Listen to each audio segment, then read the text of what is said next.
This morning, we're waiting for word on funeral arrangements for Vice President Joe Biden's oldest son. Beau Biden was Delaware's former attorney general who was planning to run for governor.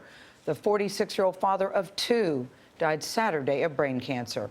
Major Garrett is at the White House with this latest tragedy to hit the Biden family. Major, good morning. Good morning. Joe Biden loves poetry and has a real ear for it, unlike many of his younger political contemporaries. By far, his favorite poet is the Irishman William Butler Yeats. Yeats, it is said, once wrote of a man he knew being Irish, he had an abiding sense of tragedy, which sustained him through temporary periods of joy.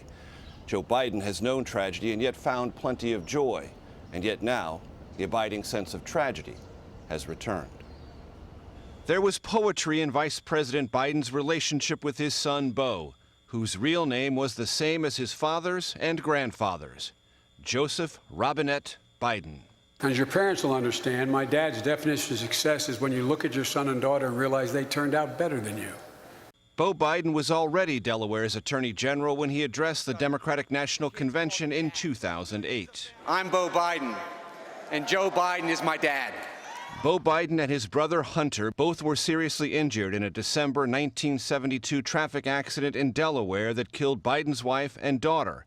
Biden, age 30, had just been elected to the Senate and agonized over his choice: a life in the nation's capital or being a single father. He decided to be both. He was sworn in the hospital at my bedside. As a single parent, he decided to be there, to put us to bed, to be there when we woke up from a bad dream, to make us breakfast. I came to realize that a child can hold an important thought, something they want to say to their mom and dad, maybe for 12 or 24 hours, and then it's gone.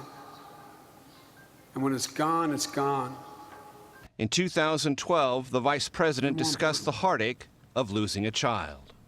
For the first time in my life, I understood how someone could consciously decide to commit suicide.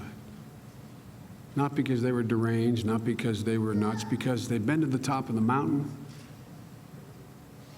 and they just knew in their heart they'd never get there again. Parents never expect to have a child predecease them. Never. In that speech, the vice president said, eventually painful loss yields a smile of memory before it brings a tear of grief. The vice president and his wife Jill are now on that journey. And Charlie, yesterday, the president and the first lady lent their support, visiting with the Bidens at the vice president's residence for about 30 minutes. Thanks, Major. We and all Americans extend their great sympathy to the vice president and his family at this time of great, great suffering. You both knew Beau Biden. I was so sad to hear the news because no parent should lose not one but two children. What was he like? What were you thinking when you heard? You know, he was a humble, modest, I mean, the vice president said he's the finest man he's ever known. So our thoughts are with Hallie and his children, Hunter and Natalie. It is a great burden. And the thing about Joe Biden, as many of his Senate colleagues remembered yesterday, was that he cared so deeply about family. Family and personal relationships are the core of Joe Biden.